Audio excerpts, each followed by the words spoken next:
Hi guys, Maurice Merrick here, and I want to tell you about this amazing event, the Slow Baja Vintage Expedition, October 11th through the 18th, Ensenada to Ensenada. You know my pal Michael Emery of the Slow Baja podcast? He's been on the show before. Michael does such a great job at Slow Baja. I was on the trip last fall, and it was epic. That word is used a lot now, but I guarantee it fits here. It's non-competitive, leisurely travel through an unforgettable landscape, and you'll be in the company of some of the best people you'll ever meet. You know, if you've got an old Bronco or a Myers-Manx or Toyota FJ, if it's got four-wheel drive and it's 30 years old or looks 30 years old or it's just flat out cool, you should be doing the Slow Baja Vintage Expedition. I know some of you guys have an old 4x4 sitting next to that 911 in your garage. You've got to join us. And this year is a special tribute. It's the 50th anniversary celebration of Sal Fish's first Baja 1000. Sal is a Baja legend. We're going to drive the best legs of his original route. Sal is going to be on the trip pouring Fortaleza tequila for everyone. We've got Kurt LeDuc, Off-Road Motorsports Hall of Famer, trophy truck driver, and Kurt's coming along as the mechanic. So that opens up the trip to you Jeep guys, you Scout guys, even us Land Rover guys. Michael and his team take care of all the details. It's all-inclusive, 3 meals a day. In fact, I guarantee you'll eat better in Baja than you would at home. Primo camping along the way, and a hotel for the last night where you wash away that trail dust, but the memories are going to stay with you forever. So don't miss it. October 11th through the 18th, Ensenada to Ensenada. Go to slowbaja.com/adventures. There's a link in the show notes, but space is limited. So go to slowbaja.com/adventures today and join us on the Slow Baja Vintage Expedition.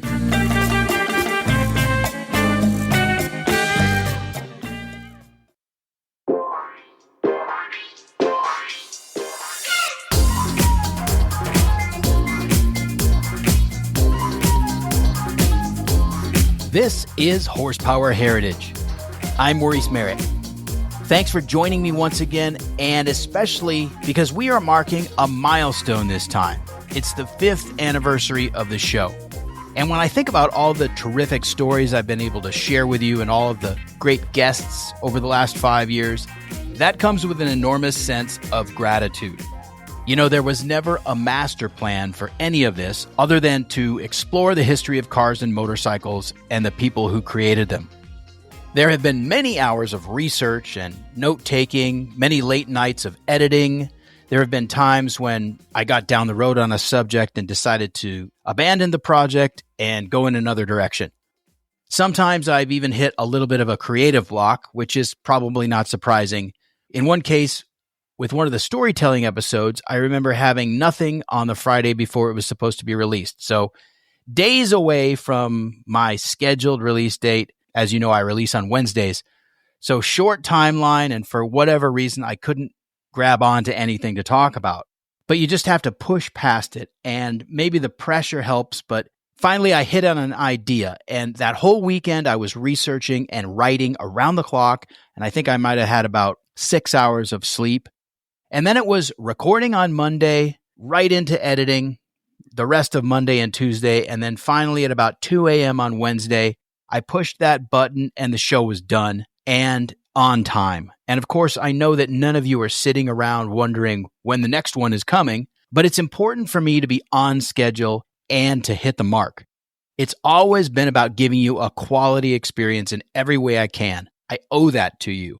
So thank you for listening to Horsepower Heritage. And if you like what you hear, go to buymeacoffee.com/HP Heritage and support the show with a donation. There's also a button for that on the homepage at horsepowerheritage.com. You can make it a standalone contribution or a monthly contribution.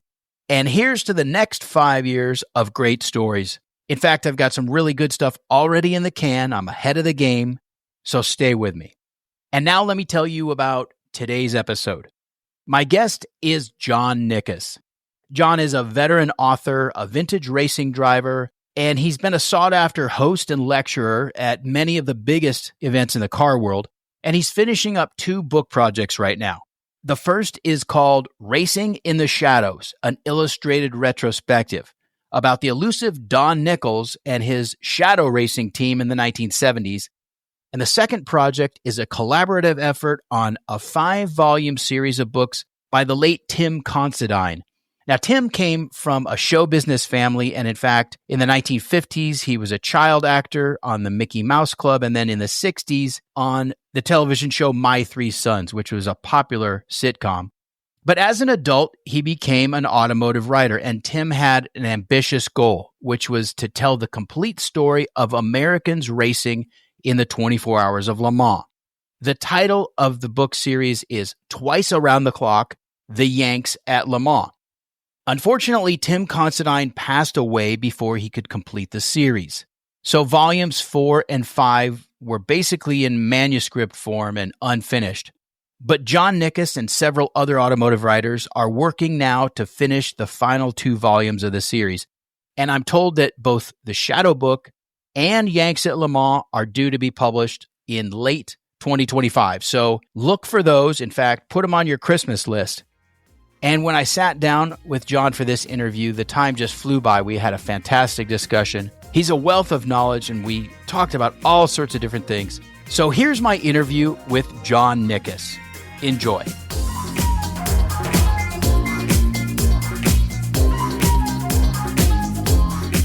Britain is an unlikely birthplace for so many sports cars. Aston Martin, Morgan, Riley, Singer, Sunbeam, Jaguar, MG, Austin Healey, Triumph, Lotus, even Wolseley, which no one knows about anymore.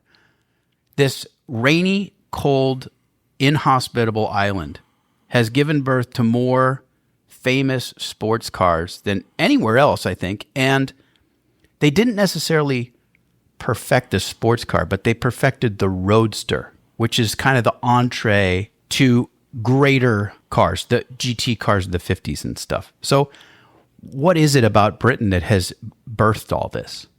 Optimistic resilience. It doesn't make any sense. I think when you look at the construction of these cars, they're almost all open cars. Of course, the weather in Britain is horrible. They're very narrow. They're all underpowered. And, there are reasons for this, of course.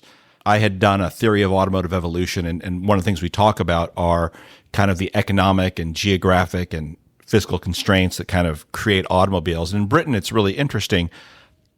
You can look at any nation's cars and think about the environment in which they grew up in, and that explains what they look like.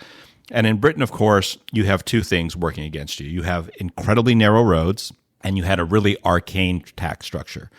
So the RAC horsepower formula, of course, taxed bore but left stroke free. And so you have this entire industry of truck engine sports cars, right, with lots of torque, low horsepower, low revs. And so these cars kind of sprung out of the fertile mind of Britain. And of course, it was a kind of a hostile place to build cars in the first place. It was the last industrialized country to create a motor industry. You had these really odd speed laws, right, where a man used to have to walk in front of the car waving a red flag or a lantern. But I think that because you have this tradition of men in sheds tinkering, when you talk about a British car manufacturer, it's not Chevrolet, it's not Ford, it's not BMW, it's not Mercedes-Benz. It's Nigel in a shed with 3 friends banging away on some tin and cutting ash frames, for the subframes for these cars. And one of the most incredible things that I recommend for every automotive enthusiast is to go to Malvern Link and watch Morgans being made today, essentially the same way they were done 120 years ago. And that tradition is not distant past either. Alan de Cadenet built his cars in a shed. McLaren in a shed. Lola in a shed. Tyrrell. Right. In fact, the Tyrrell shed just reemerged at Goodwood. In de Cadenet, Alan was really interesting. We talked once about British cars as a gateway drug to everything else. And Alan said that he never could have made it in what he did without having bought an M-type midget for 25 pounds because it taught him everything about mechanics. It taught him everything about mechanical sympathy. Because it was breaking down all the time. Broke down all the time. And that's something that we have to accept. And I think British sports cars are great character builders. And if you look at most British sports car people, they're a little odd. They may be a little kind of they're different. Eccentric. But they're friendly. Yeah. And they have to be friendly because they have to rely on a network of people to get them home every day or to help them when their cars break down. And so I like that about them. There's never an air of haughtiness about British sports car people. Even the ones with the kind of the expensive ones like Aston Martins or anything else, those cars break down just as much and sometimes in even more catastrophic ways. Well, there's also the Anglophile factor, right? And it's not just about the cars, it's about a sort of a cultural fascination. It is easy to like British sports cars as an American because obviously it's a common language for the most part. There's a common heritage there. And, I've alluded to many times in discussions, it is an easier story to like because you don't have to gloss over the whole World War II issue. Right. There's no soiled history there. Yeah, I have done a lot of discussions, a lot of talks, and I think one of the most controversial ones I ever did was to a PCA gathering about Porsche during the war. And it was entertaining in some parts, it was distressing in some parts, but at the very end of it, you could have heard a pin drop because I don't think the majority of Porsche enthusiasts understand the depths of that story. Right. And it was interesting. I was at Porsche a few years ago, and they were talking about how the 901 became the 911, which isn't real. The story they have in the museum is a very, very, very sanitized version of that story. You're talking about how Peugeot objected because of the zero in the middle was correct. And look, they did. I'm not debating that. Did Peugeot object for BMW's 503 and 507 or the Bristol 401 or the 404 or the 405? No, they didn't.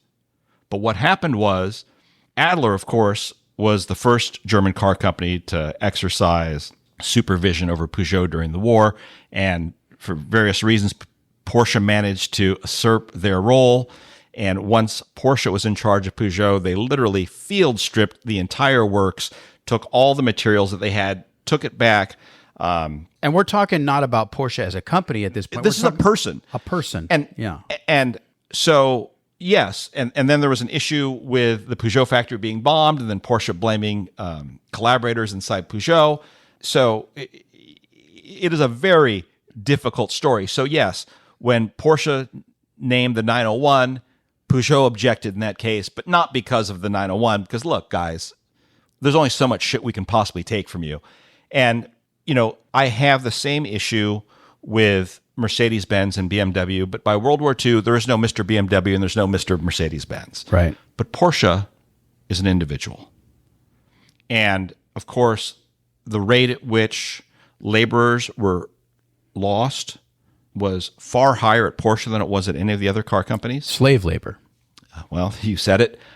You have the issue of Porsche's involvement, and it is very interesting that the story goes when Dr. Porsche was interred as a prisoner of war at the end of the war, part of that was to get information about the Beetle program. Under a FOIA request, I actually got those interview notes, and the Beetle is never mentioned once.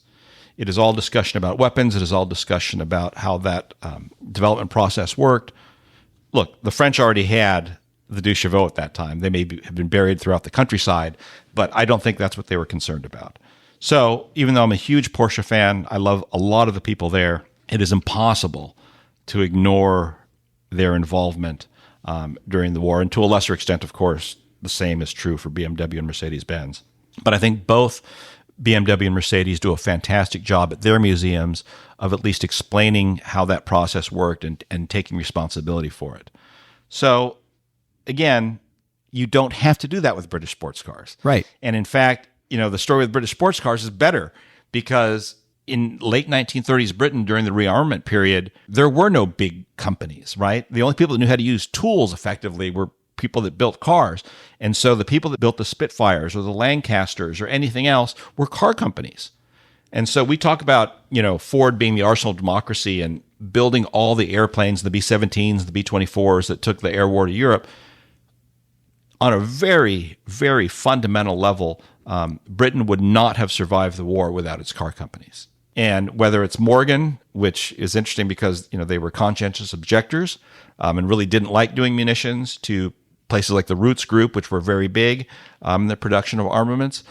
it is a better story. And, what I think is fascinating about the racing period, of course, after the war, is that, I think about things that happened 10 years ago like it was yesterday. And for these guys, in the first several years after the end of the Second World War, they were racing with and competing against drivers that fought on the other side. It is amazing to look at how many POWs. Tony Rolt, John Fitch, Duncan Hamilton, fought throughout the period. Mike Hawthorne, Lance Macklin. And of course, this is the period, of course, where we don't have sponsored liveries. You are racing in your national colors. Yeah, it's a factory team primarily, or some privateers here and there. They weren't even factory team. It's funny when you look at all the accounts. They weren't racing for Jaguar. They weren't racing for Austin Healey. They weren't racing for Mercedes-Benz. They were racing for Germany. They were racing for Britain. They were racing for France. They were racing for Italy. Yeah, it was very much like the Olympics. And in fact, if at the end of the race back then, they played the national anthem just like they would in Olympics. And I think it's so fascinating that despite the often contentious history between France and Great Britain, that in 1952, when Mercedes-Benz wins following Pierre Levay's tragic withdrawal in the last hour of the race, the French refused to play Deutschland über alles. And instead they played God Save the Queen. So, that tells you that no, this was not ancient history, and it certainly wasn't then. These things were very, very real for them. And yet the irony is that after the war, the United States helped rebuild Germany and Japan and Italy and left Britain in the dust. Yeah, the first big book I wrote was called Rule Britannia, How British Sports Cars Saved a Nation. And what it essentially does is go through that entire story, how Britain was bankrupt at the end of the war. They had just tossed out Churchill. And the winter of 1946 comes along, which is the worst winter in recorded European history. And there is a very real question whether Britain can survive, not as a polity, but just as a people. And eventually they get a loan from the United States and Canada. In fact, it's the only large foreign aid package that has ever been repaid. And it took them until the 2000s to repay it, if that tells you how large it was. And having gotten this assistance, the British government, under a guy named Stafford Cripps, decided that if they were going to survive, it was export or die. And so they had to figure out what products they could sell for hard dollars to pay off this debt. And for whatever reason, British sports cars seemed to resonate, especially with American audiences. And so, a little more than 90% of every British sports car was bought here in the United States. And, when we created the British Sports Car Hall of Fame in Virginia, I think a lot of Brits were kind of confused as to why we were doing it in the United States. And I said, because we bought the cars. They were all here. And they're still all here. And, the British sports car story is very much an American story. You look at every race car driver of note, particularly on both sides of the Atlantic, excepting some of the Italians, of course, because they have their own cheap cars. Almost everybody starts in a British sports car, whether that's Phil Hill or Carroll Shelby, Sterling Moss, and, obviously all the Brits. But, it is the entry-level sports car for almost everybody because they were cheap, they were affordable, they were there. No one at that age, unless you were very, very wealthy, started out driving anything, really formidable. No, you started out driving T-Series MGs. Depending on what year it is, you might have started out in a TR2 or a Healey 100, but that's what you drove. And technologically, Britain was not the leader. I mean, they were still using 20s and 30s technology in their cars in the 50s. They're still using 20s, 30s technology in the 70s and 80s. Right. I mean, the only place where they really kind of take the lead is in brakes, right? Right. And obviously, that helps secure Le Mans wins for Jaguar in the 1950s. But that comes out of aviation. Correct. And the British were extremely innovative post-war in aviation. Correct. And so, Frank Whittle invented the jet engine, for heaven's sake. There's going to be a German that's going to argue that, but yes. But I think it's Frank Whittle too. The brakes are really the only kind of thing they get right. Obviously, they have very few overhead cam engines. Most of them are push rods. Again, you have that really long stroke problem to deal with, which is, of course, the enemy of a good race car. What you really have to remember, there is this kind of press on regardless mentality with most Britons. And I think when you do have these great British motoring achievements throughout the 50s and 60s, it's by accident, it's by happenstance. I think all of Jaguar's Le Mans victories are, in some ways kind of underdog victories. Aston Martin in 1959 certainly is. That is one of the most unlikely world championships you'll ever see. Why? Because they were underfunded. They were so underfunded that after they win at Le Mans, it's so unexpected. And they do the math and they realize, oh my God, we could win this thing. They realize that they now have to compete throughout the rest of the season, which they had not been planning to do so because they didn't have enough money. And so when they compete at the Nürburgring after Le Mans, who pays the expenses to appear? Who pays the entry fee? Sterling Moss does out of his own pocket. Out of his own. Can you imagine? That's like going to Max Verstappen and saying, hey, Max, we're not going to be able to make it to Silverstone this year, but do you think you could loan us some money so we can actually show up and maybe get some points? No, that would never happen. But it happened then. Well, after all, this is a company that by that time, by 1959, had been bankrupt 3 or 4 times already? Yeah, and they've been sold in the Sunday Times, 25,000 pounds. Famous British car company. Every British car company you can think of has always flirted on the precipice of disaster, financial disaster. Not just once, not just twice, but continually. You look at companies like AC, and in fact, when Donald Healey creates the Austin Healey, what we now know as the 100, he was broke. The Nash Healey deal that he made with George Mason allows him to pay off his outstanding debt and to survive. But even when the 100 was released, he told Jerry Coker, the guy who designed the car, the first day of Earl's Court, says, if this doesn't work, we're going to become a garage. And I love that. Because I completely understand what being on the brink of, disaster feels like. And British car companies are always right there. We can go either way. And sometimes it works, sometimes it doesn't. But there's an honesty in that. Yeah. There's something I can appreciate.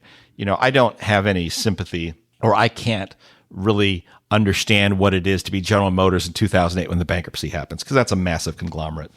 I understand how tragic it was. I certainly have a lot of respect for, all the things that allowed our car companies to survive in the late 2000s. But the British car companies, because they're such small operations, it's amazing. And when I was at Malvern Link the last time, I asked if there had been any changes, and he said, yeah, we roll the cars down from the paint shop into trimming instead of pushing them uphill the other way. That's efficiency. And I thought about it because I'd been there many times before, and I said, it took you 100 years to figure that out? He says, we move slowly here. But, understatement of the year. It is. And so, I think anyone that has put together IKEA furniture understands what building a British car is like. Yeah. And whenever you work on one, you figure out the right way to do it and then do the opposite because that's how they did it. Well, there's also the whole idea of on the assembly line, one guy's drilling a hole that has become redundant, and the next guy down the assembly line is plugging that hole. Nothing makes sense. I think it's so fabulous to look at these pictures of British workers putting cars together, because I think any American efficiency expert would look at that and go, no, that doesn't work. But, you would get situations like, the Sunbeam Tiger, to get that massive V8 engine in it. They would put a very small man with a sledgehammer to beat the firewall. Whatever the least elegant solution is, that's the British solution. And they're all relatively close together in the English Midlands. They're all there.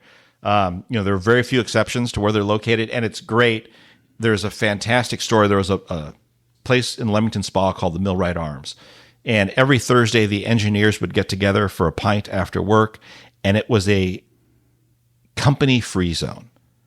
So when you showed up, you could bring any engineering problem to the group, and they would work on it without any regard for company rivalries. They wouldn't disclose that it had been happened that way. And I think that's what I like. I like that romance of a bunch of guys just working together to fix a problem. Right. And you wouldn't see that today with Ford or GM or Chrysler, where you would have rivals disclosing what problems they were having. And it is a series of sheds in large part, but one exception would be Austin. When Donald Healey is inking his deal with Austin to build the Austin Healey, he's kind of not taken aback because he's been in the industry a long time, but it does sort of stagger him a little bit. I mean, Austin's headquarters is known as the Kremlin. It's layers and layers of bureaucracy. And this guy's come from the motor industry, the larger motor industry, but he's been building for 20 years in sheds. Yeah, Longbridge, which is where Austin was. Coventry, of course, had Standard, which becomes Standard Triumph. Jaguar is there. With the exception of kind of those operations, it really is kind of a small men in sheds thing. And so when Austin takes over production of the Healeys to create the Austin Healeys, Donald Healey has very little involvement. He has a development contract, but most of what he's focusing on throughout that entire period are the race cars, the record breakers. The only Austin Healeys that are built at Warwick are the 100Ss. The regular Healeys, of course, the Silverstones, the Tickfords, the Abbotts, the Westlands, those were all built in Warwick. But what the deal with Leonard Lord and Austin, or BMC at that point, makes possible is really big production. And then you have Sir John Black on the other side with Standard Triumph, and those kind of Triumph, Austin Healey, MG at Abingdon. Abingdon's its own situation because Abingdon's the most, I don't know if Xanadu existed, probably not, but if there were ever a perfect place to build cars, it was Abingdon. So in the history of British labor relations, which is probably the worst country ever, Abingdon never loses an hour due to a labor shortage. Ever. Remarkable. They built their own sports cars with pride and with care, and most MGs are actually pretty well put together, given what they are. And Abingdon, which ends up building the Healeys, because the sports cars get moved from Longbridge eventually to Abingdon. So Abingdon builds both MGs and Austin Healeys there. Really is a special place. Whereas once it becomes British Leyland, you have these really horrible stories where they're on strikes for so long that the wives go on strike against the husbands to try to get them back to work. In the 70s, you have this horrible energy shortage in Britain where you only had electricity for 3 days a week, but they wouldn't tell you in advance which 3 days they were. So you would just have to show up to work, and if we didn't have electricity that day, you sent everyone home. I mean, it really is a horrible, horrible experience. Shel Cavalli, who gets roped into Jensen through Donald Healey, by the way. Shel Cavalli, a San Francisco Bay Area car dealer who, Right. after World War II, kind of by happenstance starts to import MGs, right? He's in New Orleans, Right. For a meeting, and there's a TC parked outside, and he goes, "What the hell is that?" And the TC really is amazing. It's such an impactful car and such a horrible automobile. I love them, but if you've ever driven a TC, it's like driving a sailboat on a road during an earthquake. You kind of just have to let it go where it wants to go. It's got the contact patch of a stick of gum. It has what we would call approximate steering. It has approximate steering. It's got parsimonious acceleration, but it really has this big impact. And Shell sees this thing and he says, I want to go to Hasbro and talk to them about this, and I want to start importing these cars. And, again, the story of British sports cars is the story of Americans. It's Americans buying them. It's Americans importing them. You think about, gosh, a TC is such, a modest little vehicle. But compared to the American cars that were on the road, this thing must have looked like a rocket ship. Yeah. And I don't know how accurate it is. I don't think it's I think it's more apocryphal than anything else, of stories of Americans seeing these cars kind of running around the countryside during the war. There certainly were a few of them. But what they did have were they were cheap. I love looking at pictures of SCCA grids in the late 40s and early 50s, and they were just all TC races. Yep. I mean, every car. And, when you get into the mid-50s, I'd still think probably 50, 60, 70% of those grids were just MGs, and then probably 80% were British sports cars. You might see an odd 356, filling out a grid here and there. But British sports cars are really all there was, except in the really big unlimited classes throughout most of the 60s. Yeah. Allard was another standout. Allard is there. God, you literally could probably go through and, there are 50 or 60 little minor British marks. You can go into the Berkeleys and you can go into little tiny things. Elva, of course, is there, which a lot of people use to get their start. I think Mark Donohue starts out in an Elva. There are just so many of these things. And I think we were talking beforehand, and I really have tried over the last 20 years to distance myself from British sports cars. But you can tell I have affection for them, but it is not a growth industry, right? You're talking about the last, true British sports car was probably imported in the U.S. in 1980 when Triumph leaves, excepting, of course, we've got Jaguar at various times and Aston Martin. But it's different. We're all orphans now. Yeah. And there are very few people that know what a British sports car is. If you talk to young people, they may have heard of some of them. They certainly can't really identify them. But I do think there are some, people that like them. I think there are people that will always like them, and it's great to see young people kind of discover them again. But it's hard. They don't have windows, right? They have side curtains. They don't have convertible tops. You have to erect them yourself. They have no creature comforts. No creature comforts. There's no real technology there. But that's part of the charm. It is some of the charm. A lot of them have drum brakes. Yeah. And some of them are sexy. I think the Healey 100s and the Healey 3000s are very attractive cars. The E-Type, of course. And others are just cute, like the Frog Eye and or the TR3. TR3 and the Bug Eye are acquired tastes. Yeah. And then you've got some really kind of oddballs like the Angry Catfish, like the Daimler Dart, the Daimler SP250, right? That is I'm not sure its mother goes, oh, that's a good looking car. Or Bristol's weird. Some Bristols. I think the more BMW the Bristol is, the better looking it is. The later ones, obviously, get less attractive aesthetically. The Mini Marcos, I think, is the ugliest car ever built. I think you'd have a hard time getting a volume production, or at least small volume production car uglier than the Mini Marcos. But a Marcos GT, the bigger one, is almost attractive. But, this is not something you say in polite company. Like, it's something you say at an Alcoholics Anonymous meeting. Like, I like British sports cars. Because people are always going to go, why? And part of it is, I think we said, that sense of accomplishment and having gotten somewhere. When you get into a British sports car and actually get to where you think you're going to go, that's something to take pride in. I never felt that in a 911. Ever. And I never failed to get anywhere in a 911. And that's not to say they aren't fantastic. They are fantastic, but it's a very different fantastic. Yeah. It is that's kind of the British sports car thing. It is definitely an acquired taste. I think it is the best way to get into the hobby because they're so cheap. And, I think any articulate 14-year-old monkey could probably fix the car with a Haynes manual and a set of hand tools. You can't necessarily do that with the Italians and the Germans. We both love Alphas. I can swing valves in a British sports car in about 6 minutes. Good luck in an Alpha. Doing that in an Alpha, shimming, doing the shims is a lot more involved. I think early Porsches, because of their VW origins, make it much easier. It's certainly much lighter. Everything in a British sports car is heavy. The Healey 3000 C-Series engine is the second heaviest production engine built in the post-war era. It is a 650-pound engine. Yeah, for 3 liters. Yeah. I mean, it is just unbelievably heavy because the British didn't know math. Most of the car companies, they wouldn't hire real educated engineers, people that had been to college. They didn't like that. Whereas, of course, the British aerospace industry hired, Oxford Dons. And so what you had were people that had come up through the apprentice system.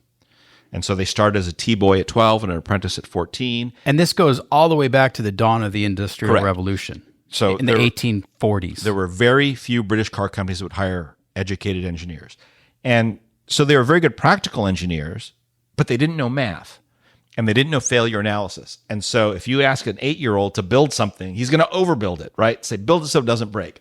And that's how you got, 500cc engines that eventually become 2-liter engines because there's just so much material in them. There's also the whole issue of rationalization in industry. So the engines, the braking systems, the latches, they have to work across the car line. The parts are used throughout the range. Yeah, and it's great. You look at like Lotus or Ford Cortina taillights. You see them in all sorts of cars. Right. And in fact, the one car, I went through this once, it may not be true anymore, but the Triumph Herald contributed more parts to more race cars than any other car through the 2000s. I would never have guessed that. There are Herald parts everywhere in almost every race car up through, literally through the 90s. People still used Herald parts. Parts like front suspensions, uprights, because they were cheap and they were available, And Lucas, Lucas is a joke now, but, Formula One fuel systems, fuel injection systems are almost all Lucas for a long period of time. Rolls-Royce engines on aircraft had Lucas fuel systems. Lucas lamps all over the place in Italian cars. Everyone used them. You see them. The French cars use them too. Smith's Instruments.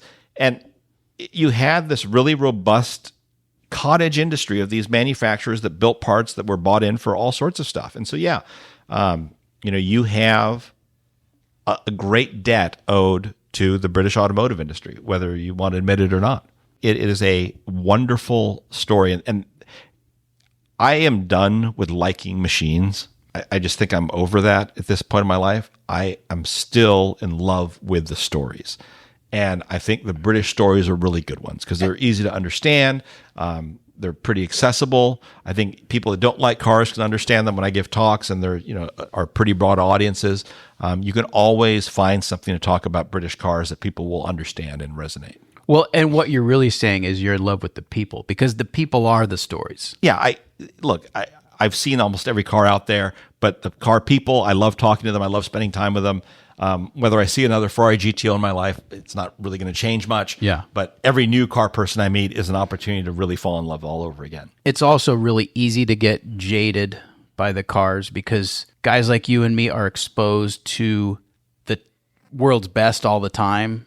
Yeah. That sounds a little arrogant, but we are. I mean, look, you see, in just being here in Orange County, I was talking about this with John Kleiner last weekend.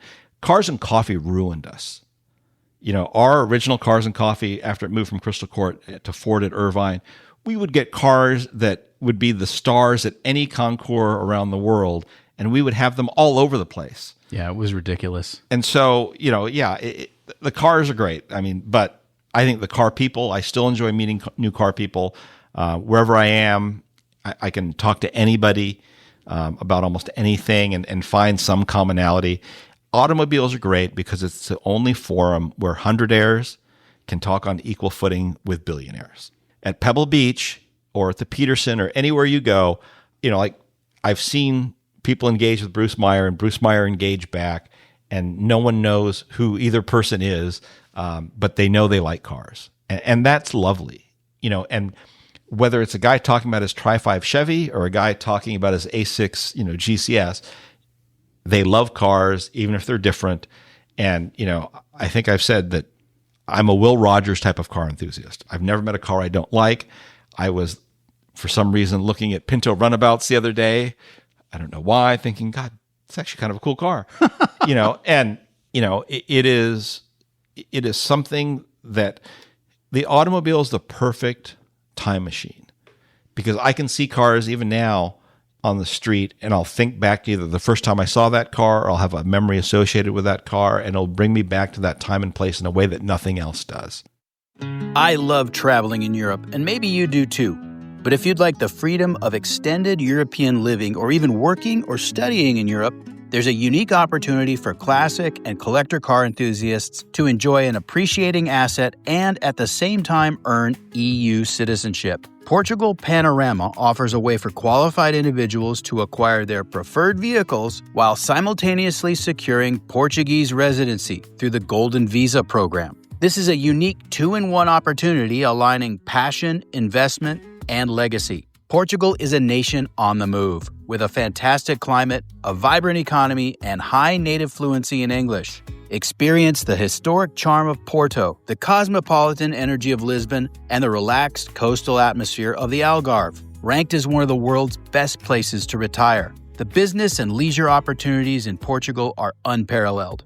Portugal Panorama's Aquila Wheels Fund allows collectors to add to their garage while enhancing their family's optionality tenfold. Their concierge service handles the acquisition and storage of your chosen collector car, while your investment helps you earn Portuguese citizenship and an EU passport, giving you freedom of travel throughout 29 member nations. Benefits extend to immediate family members as well.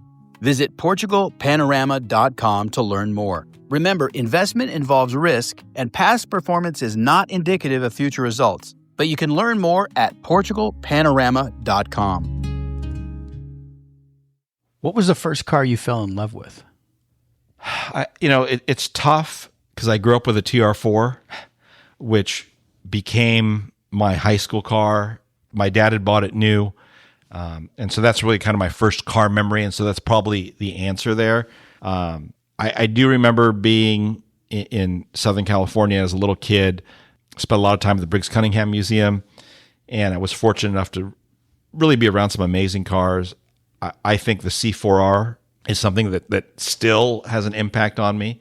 I think all of those cars really did I thought all race cars should be white with blue stripes. I didn't know any better at that point in time. C4R, Briggs Cunningham chassis and body, Chrysler Hemi V8. Yeah, and to me that car, it's funny. I ran into a picture of me next to the Royale when I was probably 9, 10 years old, and I don't think I'm appreciably taller than that wheel. Right.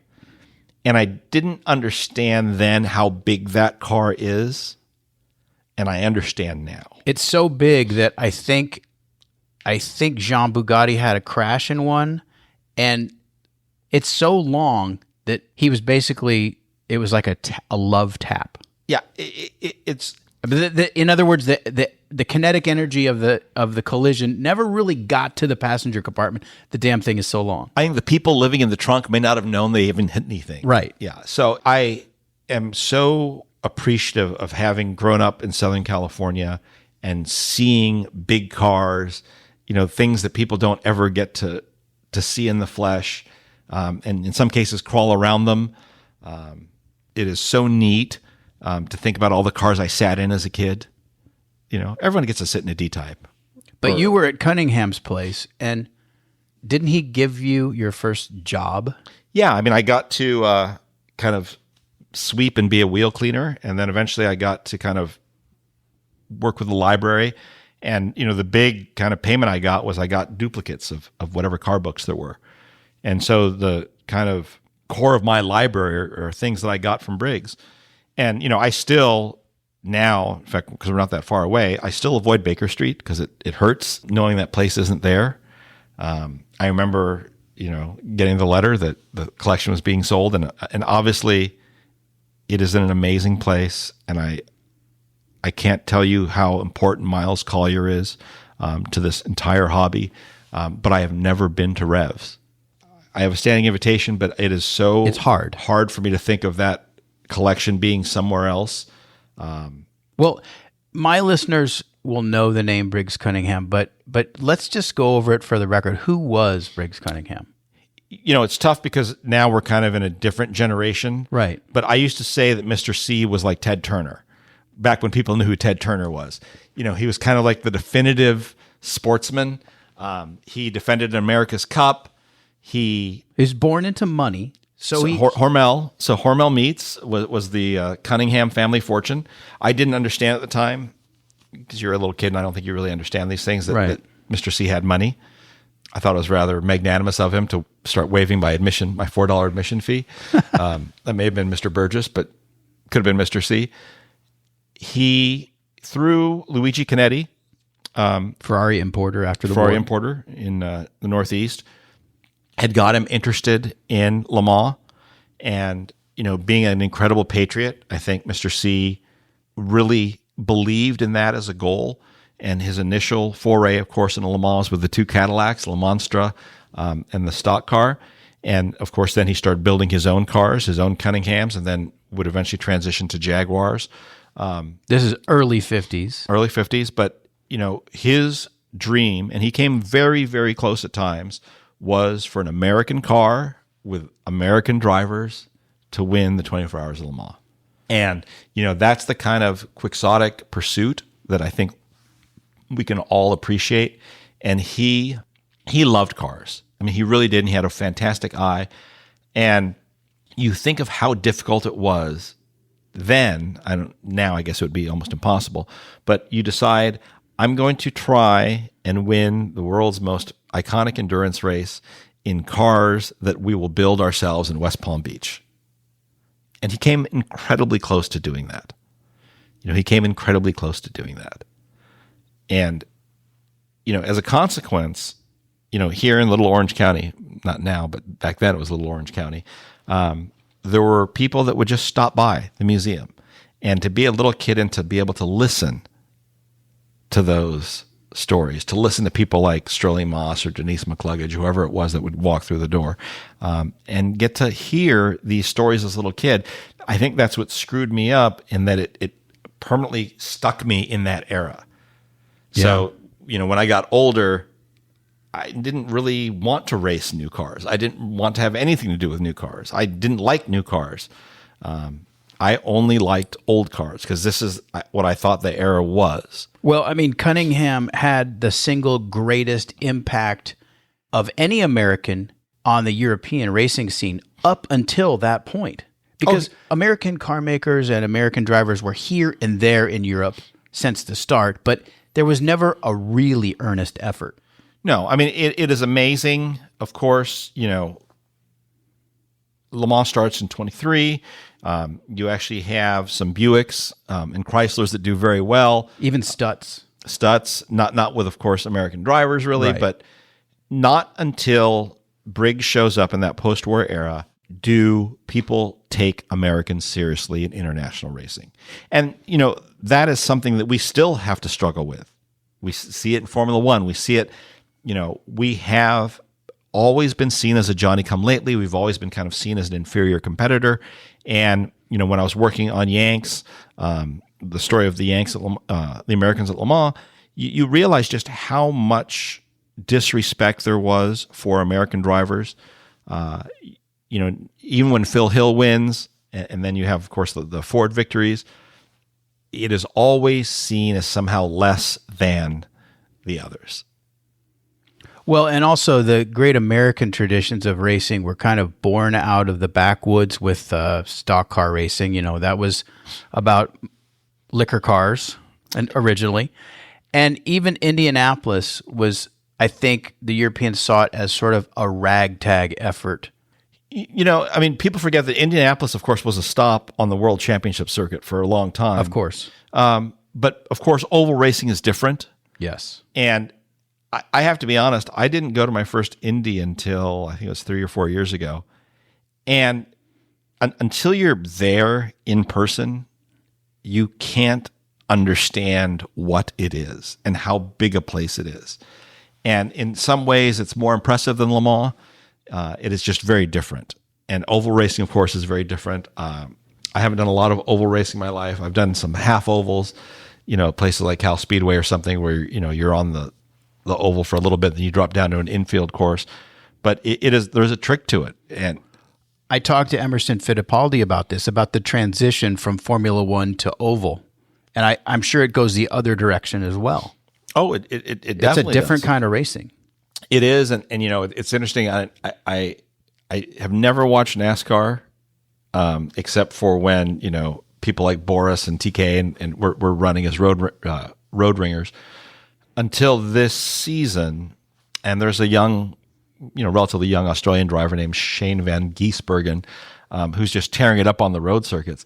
And you just realize just how different it is. He is horrible on the ovals, but I think he's won 2 out of 6 road races. It is just very different. And, I think for the Europeans to take Americans seriously, it would never have happened without Mr. C and all of those cars.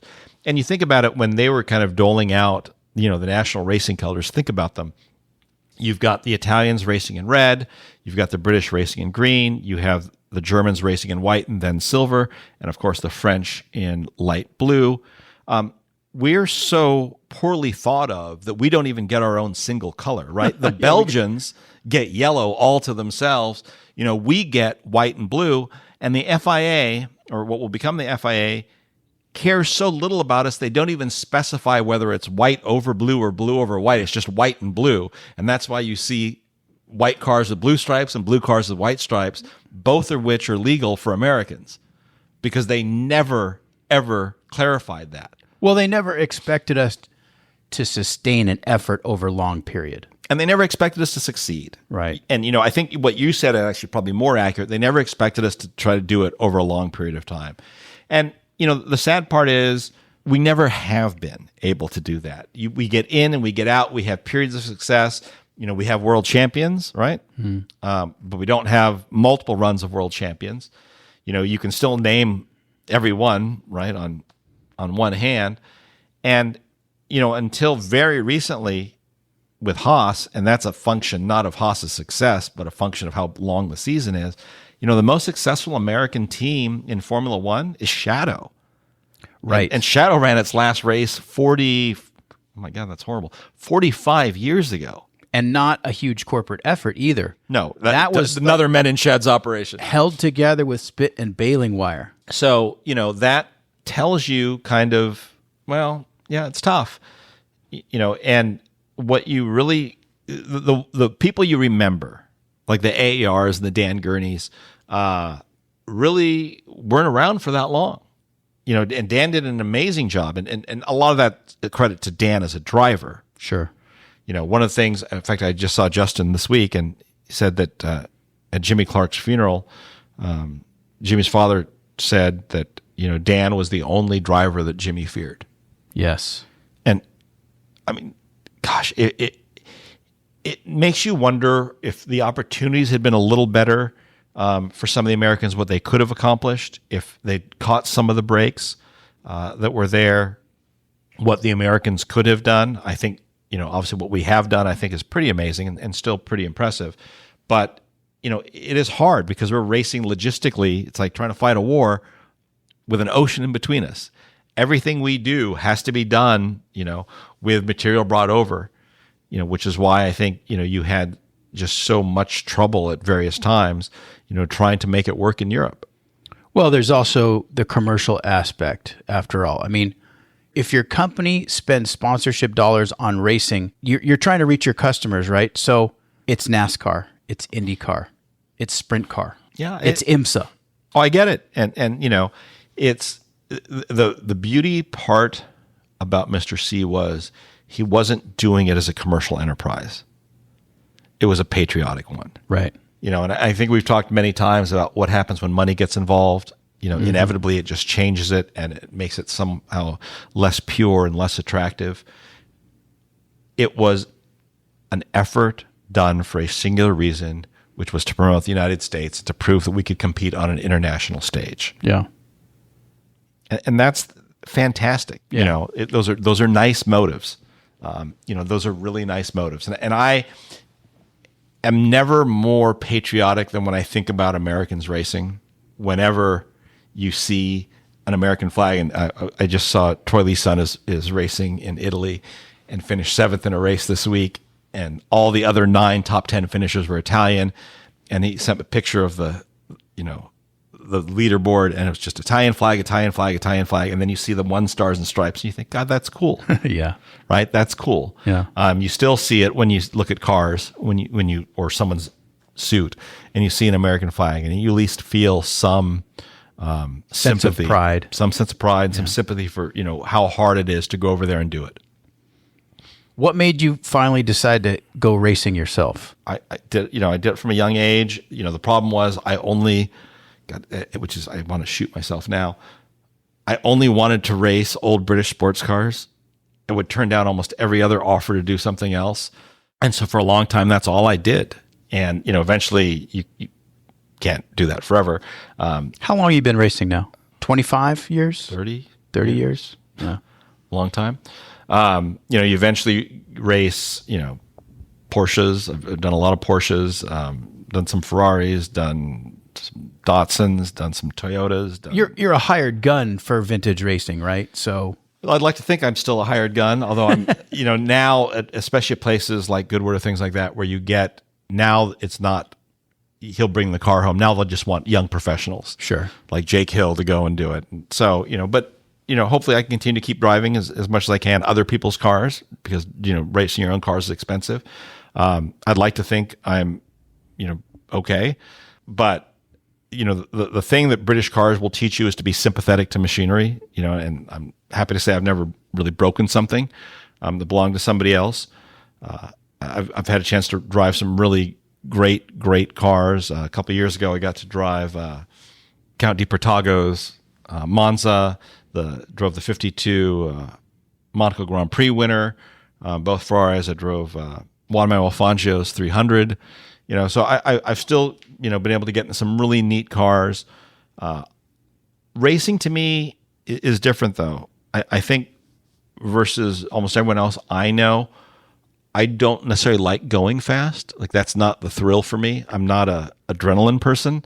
I like to compete for the history of it. I like to compete for the kind of sportsmanship of it. I'm very competitive, but it's also about finding the line, though, right? Yeah, I like teaching racing. I'm a very good instructor. I think because, if you look at major league teams, most of them have been managed by backup catchers, or NFL teams by backup quarterbacks. I think when you lack kind of this innate talent, you have to work on it a little more. The great racing drivers I've known that have tried to teach, not many of them have been great instructors because they don't know necessarily why they're great. They can work around it. I tend to be fairly academic, and I love teaching people, and I've been so proud that a number of people that I've taught have gone on to like real professional careers and done very well, and still talk to me, which is nice. But I like all the academic parts of racing. I like the history of it. I like the competitive parts of it. I always try to be in something underpowered compared to the competition. A momentum car. Yeah, I like momentum. I like slow cars fast versus fast cars slow. But I also like to be in an underdog. I like to beat people against the odds. I've been very fortunate to have been relatively successful in that. And, the things we have done, we did, I can't remember what it was, maybe 2010 or 2011, we actually did the 1 year only Million North America tribute that was run here in the States, that was kind of run according to old rules with Decadene and those guys. And you realize just how much of a legal nightmare it was to try to race on open roads back in period. But, I still like tours like the Copper State or the Colorado Grand or the California Melee, but I really like just regular road racing on tracks. What's your favorite circuit? It's not the most technical place in the world, but it's very hard to get right. I love Lime Rock. I've spent a lot of time racing at Lime Rock. I like Laguna Seca. I think Goodwood's an amazing place. But, if I had to pick one, it's probably Laguna Seca. Yeah. Just 'cause it's kind of the home track. Right.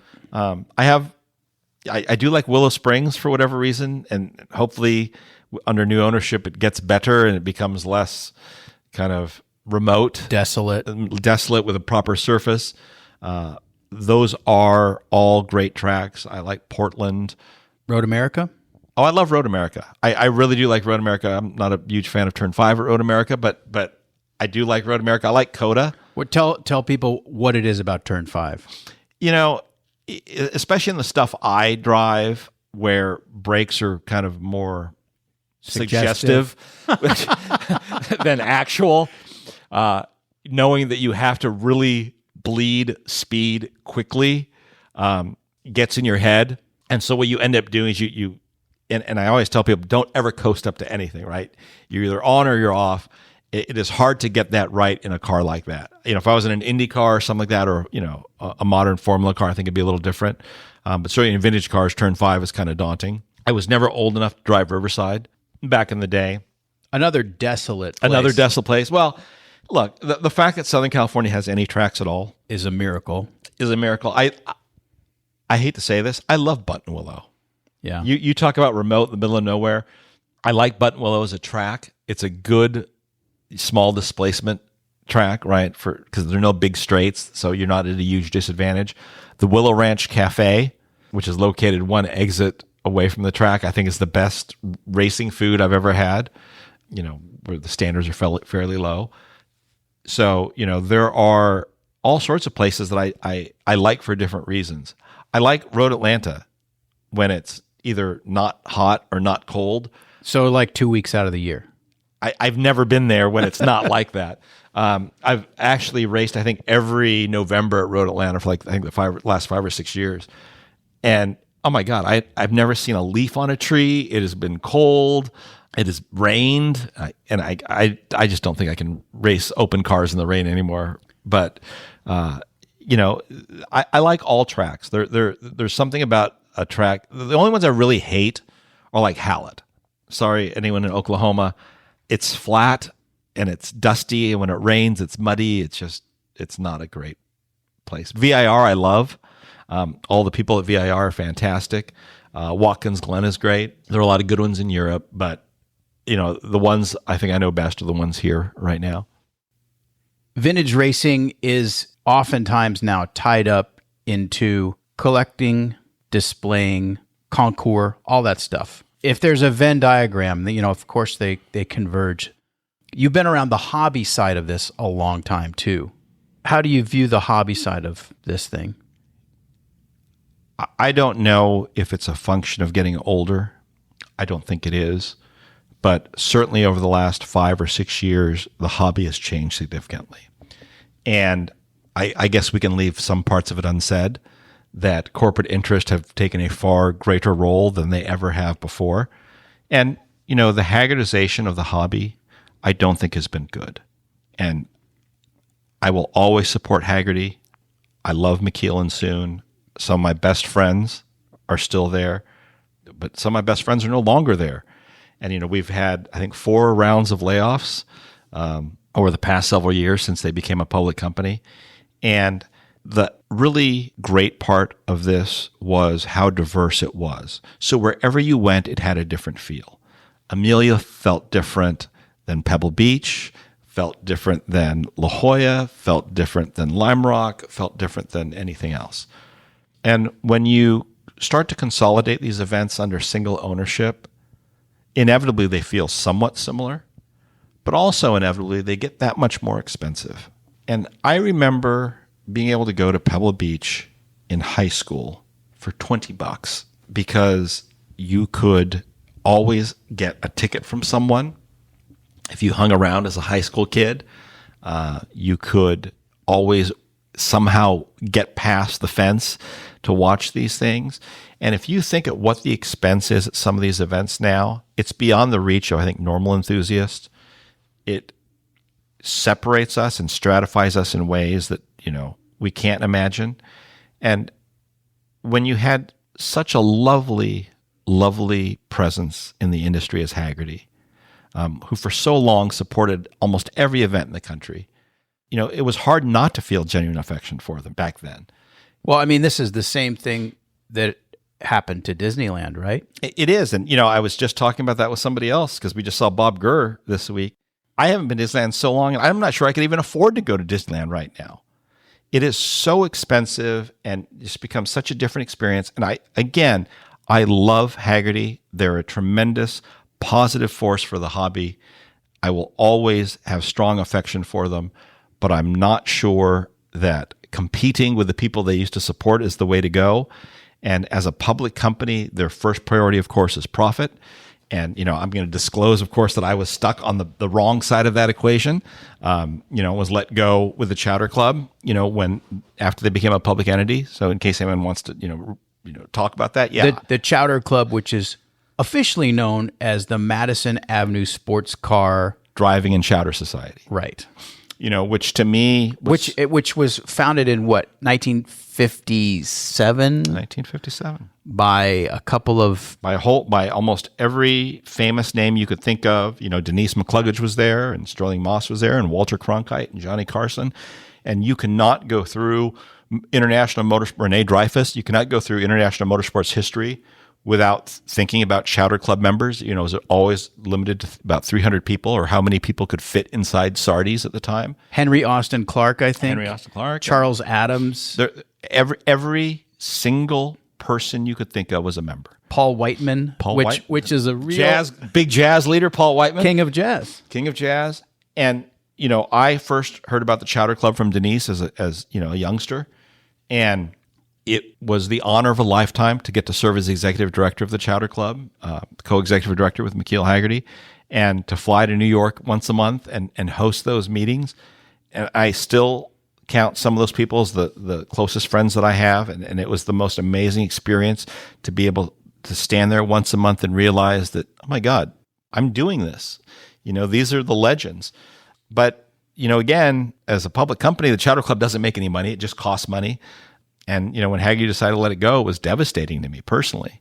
But I was so proud that, while under my in my tenure, we became larger than we ever were before. We brought back people that were in the heart of the hobby. We brought back people like Ralph Gilles and Ed Welburn and Bobby Rahal and Jackie Ickes and Derek Bell and Justin Bell and people that were doing things. Because for a long period of time, for 25 years, it was just old enthusiasts that were just not really active anymore.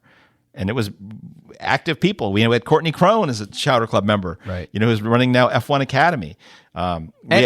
It's not just luminaries in the field. It's regular people. It could be regular people, but it was regular people that were just real enthusiasts. They were there for the right reasons.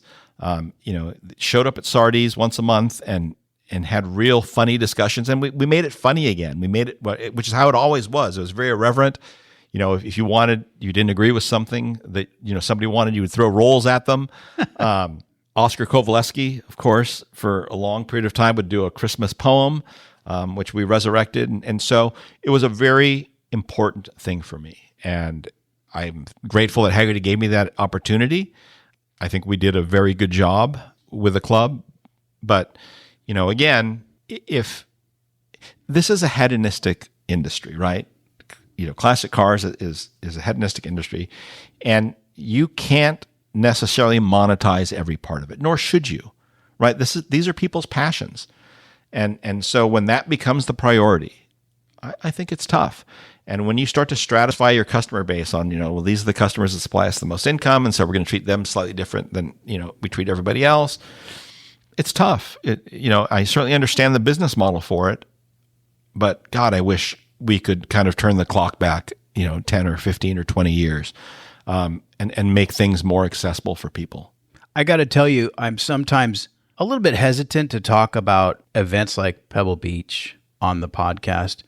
And the reason for that is that a lot of people just can't afford it. And I feel like it's a little bit elitist of me to sometimes talk about this stuff.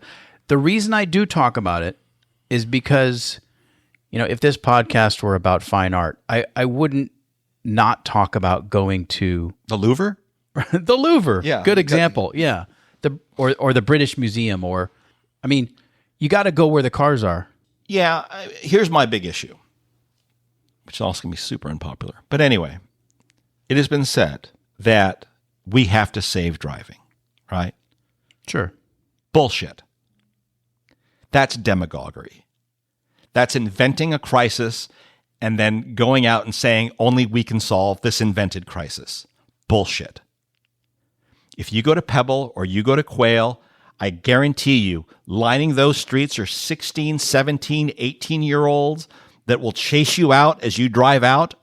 I can run across any car show in the world, and there will be teenagers, sometimes younger than teenagers, who know more about cars than I ever did then, and I was pretty bright about the topic. Yeah. They just don't like our cars. It's true. And I didn't like Model Ts when I was a kid. But to say that we need to save the hobby or save driving, bullshit. Utter bullshit. People love cars. They're always going to love cars. I guarantee you, I don't care who you are. I don't care where you live. Somewhere in all your possessions, there's a picture of you and another family member or you or somebody else standing next to a car. No matter how much you don't like cars. And yes, I understand they're an appliance, but I guarantee you that there is not a picture of you standing next to a refrigerator or a washing machine or a dishwasher. It's true. So just because the people that love cars now may not be as excited about a 1952 or let's say a 1931 Wolseley Hornet as I am is okay. They don't have to. And the fact that I can't name every brand new Ferrari model on the market right now, with great specificity is okay too. It is demagoguery of the first order to say a crisis exists that does not exist, to make money off of it, Right. to somehow impassion people. Yes, are we facing problems? Sure. Do we need to make sure that people can fix older cars? Yes. Do we have to make sure that, we support places like McPherson? Of course we do. If people don't really understand where this is all coming from, just think about the way that a marketing plan has been implemented in the last 5 years. Yeah. A big marketing plan, right? And that's what this is about, this whole safe driving thing. Yeah, and I'm not singling out any one entity or organization. Right. I'm sure everyone can read between the lines. The hobby is fine. Yeah. People love cars. But the hobby will not be fine if the people that love cars cannot get into places like Pebble Beach, cannot, see some of these cars. Because if they don't, if they never see them, if they never get, close to them, if people don't talk about them, then they disappear to them. The good news, though, John, is that the grassroots are taking care of this on their own. And I'll give you a great example. My buddy Chris Clewell from Overcrest Productions, he does an amazing rally, the Overcrest Rally. He's a Porsche owner. He's a Mercedes-Benz owner. He's a tinkerer. The guy is the real deal. And he's got a camp out planned for Monterey Car Week on a private piece of land this year, and it's going to be that kind of accessibility. So that's the prime example that I can think of right now. There are many others. There's things like the Snowball Rally or the California Melee, which is an answer to the high-end stuff that's not accessible. Alan Galbraith with the Concours de Lemons. Right. Perfect. There are so many things. And I will say this, as critical as I am of certain things, God bless Sandra Button, who is the chairman of the Pebble Beach Concours d'Elegance. She does a fantastic job as the custodian of the world's premier automotive event. I don't think we could ask for a better human being to kind of shepherd that level of the hobby through these changing times. And whoever succeeds her has the largest shoes in the world to fill. And, I can't tell you how many nights I have gone to bed with a prayer for Sandra Button and her husband, Martin, to give them the strength to persist and to resist kind of these, external pressures. So Pebble Beach retains its special place on the hill. And there are a number of them. Bill Warner before, of course, the eventual sale of Amelia Island. Amelia Island was always an event that you wanted to go to. There are some events you felt like you had to go to because it was work, but you always wanted to be at Amelia. And Amelia felt like a celebration. The Monterey Historics when Steve Earle was in charge. And they're still fantastic people, at the reunion now, but it's different. And that's part of, I guess, maturity, is that as events mature, they become more professional and they become more exclusive. And it's still a fantastic event. I still love Monterey. Everyone associated with the track, I think, are just wonderful people. Like Jeannie Summers, I really adore at the track. And of course, obviously now you've got a new ownership regime with Bruce Canepa and Bruce Meyer and those people. So I don't have any worries about Monterey being able to thrive and survive in the future. But there are certain events, we're seeing it this year. It's interesting that, there were a number of signature events that were canceled this year, right? Velocity Invitational was canceled this year. Chattanooga was canceled this year. I think it is not preordained that, all these events that have kind of proliferated across the country and even internationally over the past decade are going to survive. And whether that's because of consolidation, is that because of financial pressure, is that because of oversaturation? I don't know. But, COVID was transformational for a number of reasons. And, in some ways it was transformational because when they didn't hold certain, editions of these events, the world didn't stop. Would love to see kind of more of these egalitarian events, or these more populist events where people can, from different kind of backgrounds can kind of get together. I love the fact that Pebble will always be Pebble. Look at the Quail. It is as much about new car launches and everything else as it is about the cars. And I always loved the Quail because it had such a diverse collection of cars, right? You wouldn't see like a collection of Elva Couriers at other places. You would see them at the Quail. Well, and you made a good point there, which is that launches are happening at these events now because the auto show is dead. Yeah, and I really, really mourn their loss. You think about places like Geneva or Earl's Court, New York or L.A. or Detroit, and it's just done. And I can't remember who said it. It may have been Lowell Paddock from GM, but you could do the launch of the new C8 Corvette over here in Orange County at the Tustin blimp hangars. Yep. For $45,000. If you were to do it at the New York Auto Show, it'd be like $3 million or something like that. I miss car shows the way I miss, and I'll get some flack for this, the Buff books. Road and Track and Car and Driver and Motor Trend are different than they were. I mean, digital has changed everything. Yeah, and I'm not sure it did for just like eBay. eBay ruined so much stuff because it took away the thrill of the chase. It took away the fun of happenstance of just running across stuff. People. You want to see if a car's for sale. All you have to do is search on the internet. You can find out if that car is for sale.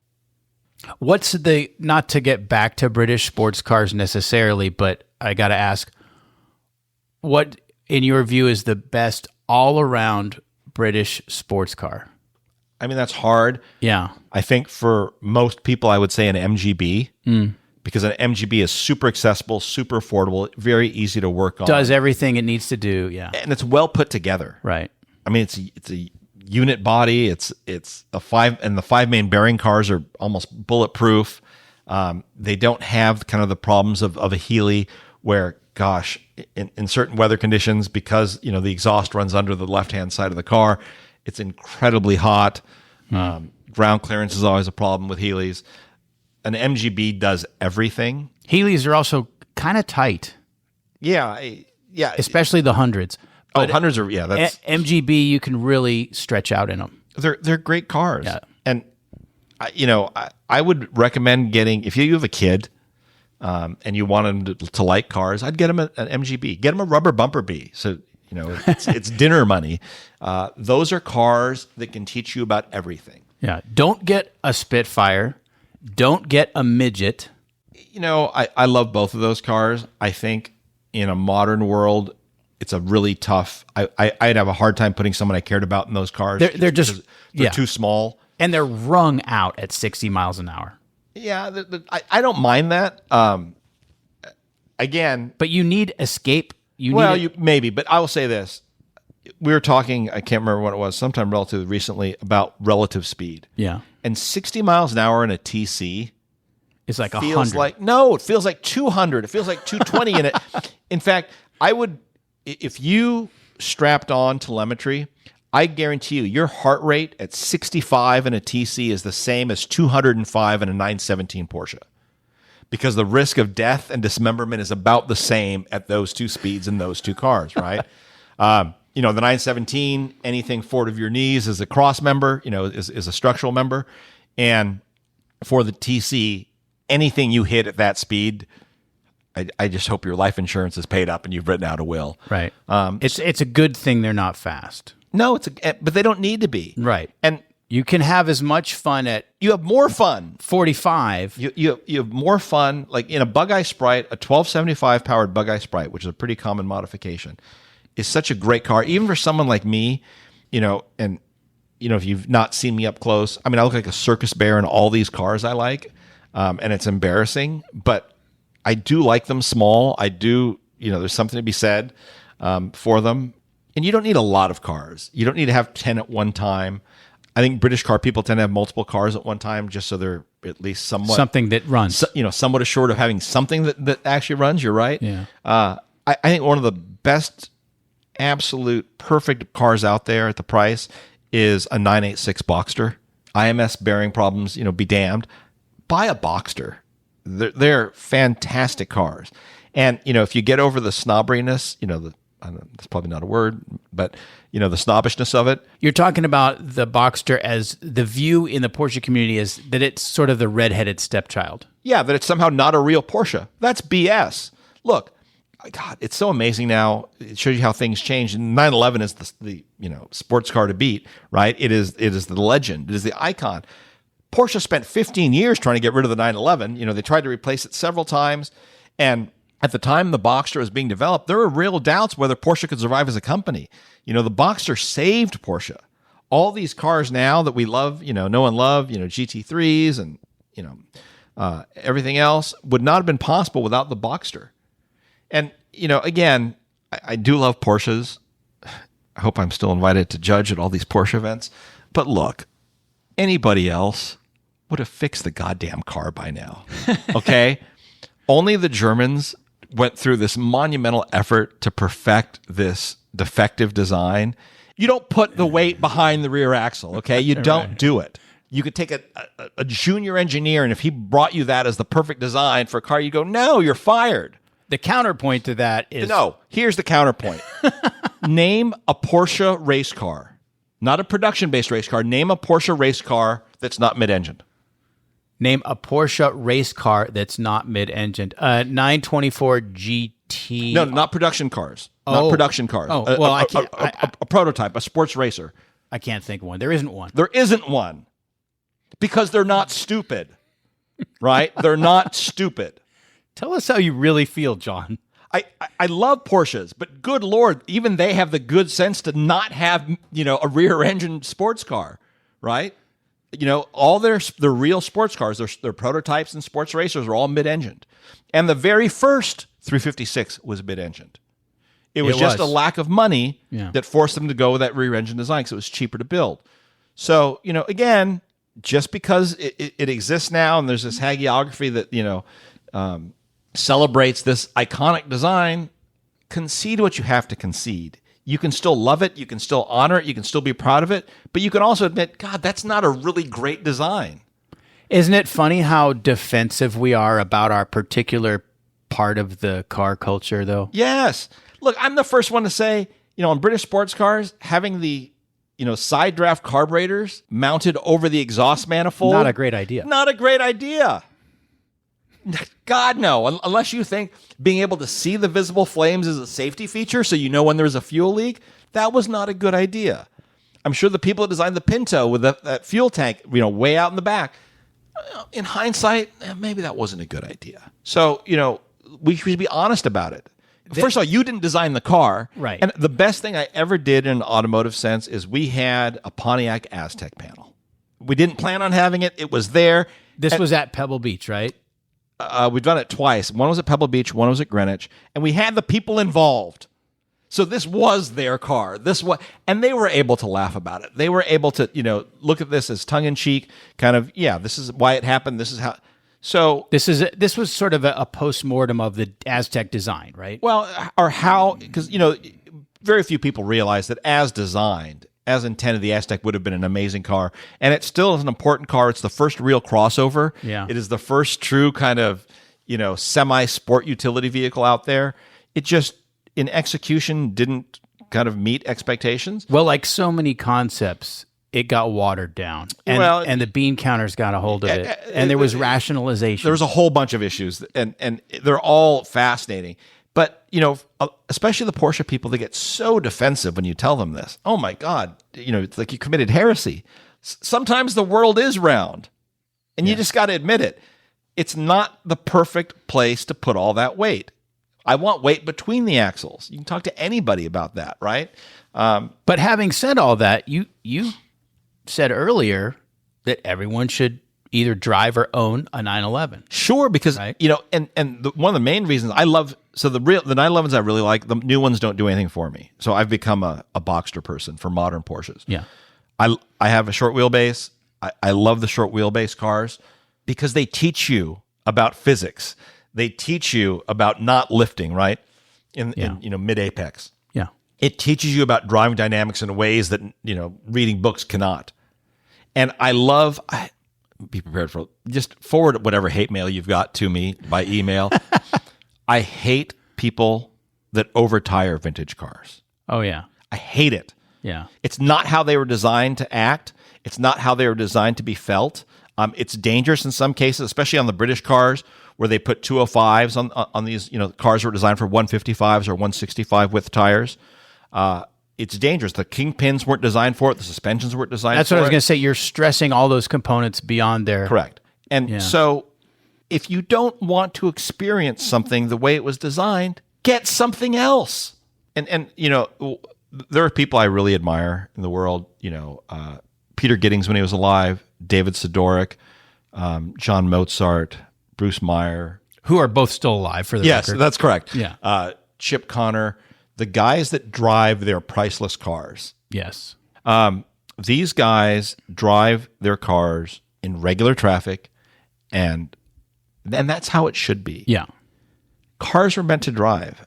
And, when you don't let them drive, they just deteriorate, but they also get hidden.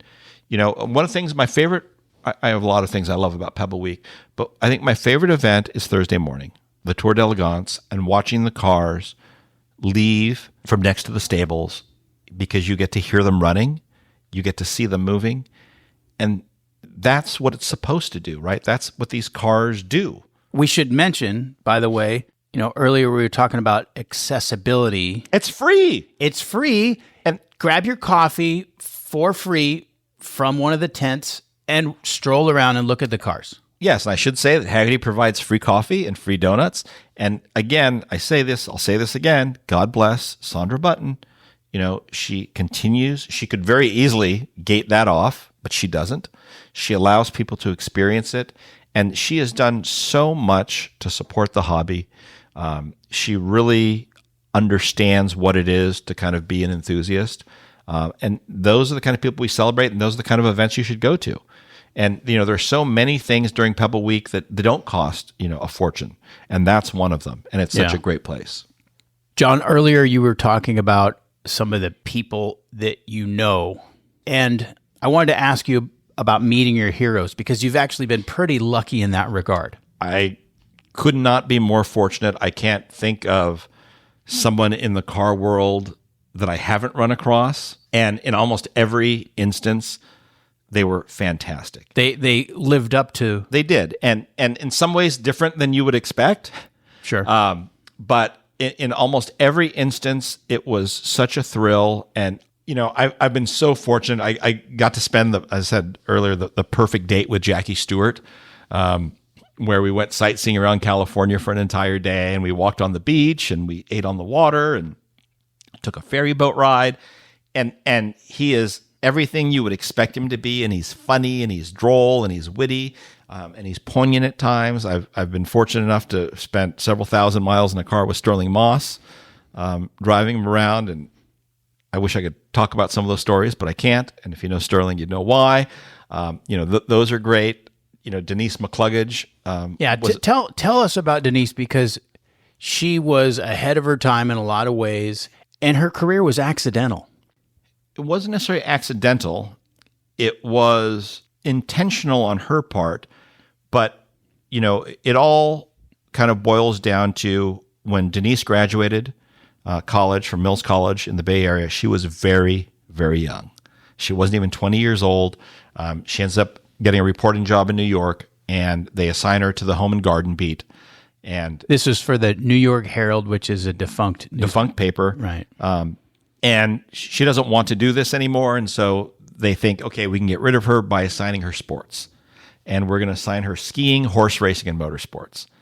And Denise knows nothing about these three sports, but being Denise, she figures out, if I'm going to report on them, I better learn how they work, and the best way to do that is to participate in them. And so, I like to think she's the world's first participatory journalist. She learns to ski very, very well, writes a book called The Centered Skier. She starts to race very successfully. And she really has a successful racing career. And she kind of has this Zelly kind of existence where she crosses paths with all these amazing people. Dave Brubeck composed Take 5 on her piano. She helps Miles Davis learn how to drive. She really did everything. And she was the first female publisher of a weekly magazine.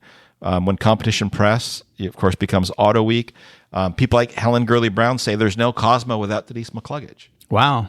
So, she was so ahead of her time, and she was such a tiny human being.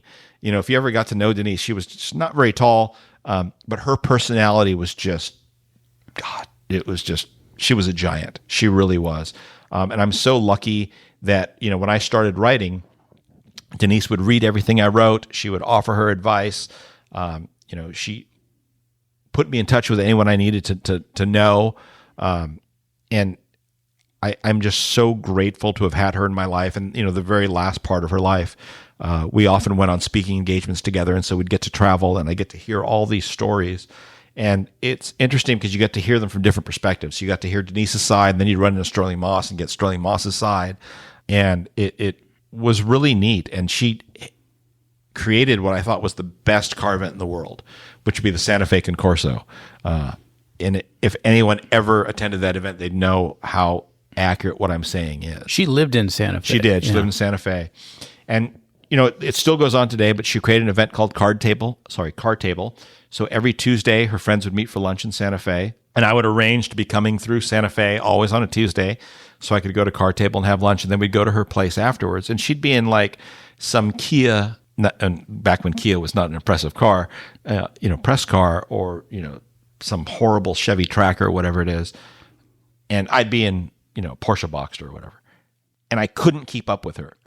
If I didn't know where I was going, I would have been horribly lost. She was such a good driver. I remember being in Hot Springs, Arkansas, at a car event that we were speaking at, and someone had loaned her a Sunbeam Tiger. And we get in the car, and she drives, and I'm in the passenger seat. And I think we got to where we were going about 15 minutes ahead of everybody else, and it was like a 5-minute drive. She was just such a great driver. At that point, she wasn't super ambulatory, so she had a walker. But when you put her behind the wheel, she was just so talented. People like that. Peter Egan is another one, even though, is a writer. I'm so thrilled. I still get excited when, I don't know if you ever have this happen to you, where somebody calls and your caller ID says who it is. Oh, yeah. And you get like, oh, yeah, that's fun. Look who's calling. And there's so many people like that. I have some real heroes. I think Ed Welburn is one of the finest human beings in the world. I think Ralph Gilles, fantastic. Even guys like Jay Ward, who are Jay's terrific. Just Michael Allen Ross, Yes. Jeff Lane, in the U.S. scene that you're just like, oh my God. And Fred, when he was alive, Fred Simeone was. Simeone Museum in Philadelphia. Landmark collection of competition cars. Probably the best collection in the world of competition vehicles, but the smartest man in the world. Yeah, he was a surgeon, was he not? So the greatest part about Fred is, Fred was probably the world's best neurosurgeon. Not a joke. If foreign heads of state needed operations, the State Department would contact Fred, and Fred would go over there and conduct these surgeries. Incredible. But if you saw Fred outside of an operating theater and you looked at his like big fingers and how he dressed, you would think Fred was a garbage man, right? And I never did a project while he was alive without first checking with Fred and seeing what he had in his library or where I should start or what I should know. God was such an amazing human being. And the closest person I can think of right now is Miles Collier and Scott George at Revs, that I think if you're doing this seriously as a profession, you can't do it without them. I know Scott. I don't know Miles, but I know Scott. Fantastic guy. Whatever you need, Revs has, and you can't do the project without them. I was I guess it would have been earlier this year in Paris, talking to Scott and Miles, and I read them an excerpt from an author's note of a book I had coming out, but I wanted them to see it. And just said that for all of us doing this, we could not do it without them. And I wanted them to understand how much their support means. So, there are those people. And I still love old race car drivers, whether it's the Jim Busbys or the Jackie Olivers, getting to talk to them about racing back in the day when Phil Hill was alive or Dan Gurney was alive. Carroll Shelby was always kind of amusing, not factually accurate all the time, but always amusing, because these guys were there and they were racing, at a time when you weren't really highly paid. In most instances, inevitably what they were racing was incredibly dangerous, and they strapped it on. The most dangerous era. Yeah, and it's the most poignant time with Jackie Stewart was when he was talking about, I think he said the number is 77 or 88 benches that he has at his home, each one inscribed with the name of one of his friends that was killed during motor racing. When I think about that, the hair on the back of my neck stands up. it's unbelievable the number of losses they had during that time. And, for me, I think about David Purley and Roger Williamson, where Roger's in the terrible accidents on fire, and the marshals are right there, and none of them have fire extinguishers, and they're just watching him die, and David Purley's trying to turn the car over by himself. How they did that, and Vic Elford. Oh, Vic, David Hobbs, Brian Redmond, George Fulmer. Who turned Jackie over at, was it Spa? Spa. In 66, I think. Yeah. And he was upside down with fuel leaking all over himself. And they didn't have a spanner to take off his wheel. I think Bob Bondurant was one of the first to reach him. Jackie Oliver was talking about testing the first 49 with a high wing. They had an adjustable steering column because Graham Hill and Jimmy Clark, of course, were so different in size. Oh, yeah. And Colin Chapman, in his infinite wisdom to save weight, used a 1BA bolt for this adjustable steering column, which, if anyone knows, is an ignition bolt. It's a fraction of a half an inch bolt. And so Jackie Oliver, of course, is racing at a time when there are no seatbelts. So, he goes to brake and pushes against the wheel, and the bolt shears, and car goes off and hits a tree. And that was it. I mean, this was development. It was development by driver. And, the drivers paid the ultimate price in a lot of cases for, these designs. I'm very close to Tony Southgate, but, I'm sure that Tony would be the first one to admit that he really thinks about, Peter Revson's crash, something that obviously with today's technology would not have happened. What happened there? They were working with titanium, and a hole was drilled eccentrically. And so at Kyalami during testing, it fractured, and Peter went into a fence and died. And of course, Jackie had that same problem at BRM a few years earlier. So, right. I mean, we kind of knew about it, but... Do you think Colin Chapman was ever haunted by his obsession with lightness? Yeah, it's interesting. So I'm very close with Jackie Oliver, and done a lot of projects with him. And of course, Jackie Oliver replaced Jim Clark at Lotus. After Jim was killed in 1968, right. Yeah. Because Jackie was the Formula 2 driver. And Jim was in a Formula 2 race that correct. day. Because this tells you, by the way, that you raced everything back then. Right. And I will tell you what Jackie has said. For Colin, it was difficult because Jim Clark was his best friend. It was not just his driver. It was his best friend. It was personally devastating. And look, there's always the joke, and it's somewhat apocryphal, that, Colin would take weight out of the car until it broke, and then you'd add it back in. Right. And that's where you'd leave it.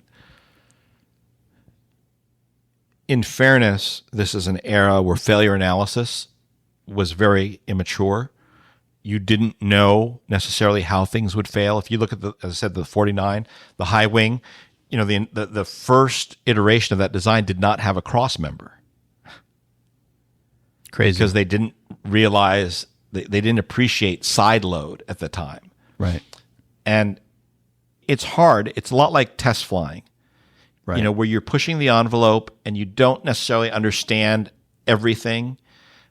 So wait. So what did Jackie Oliver tell you about that for Colin, after Jimmy Clark's death, he never got over it. Okay, but because it was his best friend, because he realized that he had some, obviously some role to play in this. Okay, I just wanted to make sure that because you asked, was he haunted by that? Yeah, of course he was, because this wasn't. I guess what I'm really asking is, do you think Colin ever blamed himself? I'm sure he did. I'll tell you this. I was at a table with Phil Hill, Lady Susie, Sterling. Lady Susie is Sterling's wife. Norman Dewis. Who was the Jaguar test driver. The development engineer. Yep. And Gene Jennings. And Denise McCluggage. Sorry, that's why we were there. What a dream table. Denise. And I had nothing contribute, obviously, to a discussion like that. Well, when you're at a table like that, all you do is listen. But I did manage to interject something about what were you most proud of? And I thought it was incredibly informative when we got to Norman Dewis and he said, we never killed anybody. Yeah. And you could see everyone thinking about that for a moment. And I don't remember if it was Sterling, but Phil Hill put his hand down on the table and started to nod. And what Norman was referencing is no Jaguar Works driver was ever killed in a Works car. And of course, Phil had no experience with Colin Chapman, but he did have experience with a Ferrari. And while Ferraris were very well built and they were very reliable, you would have to, at least to be honest, say that Enzo's compassion for losses was not as high as you might have expected or might have wanted.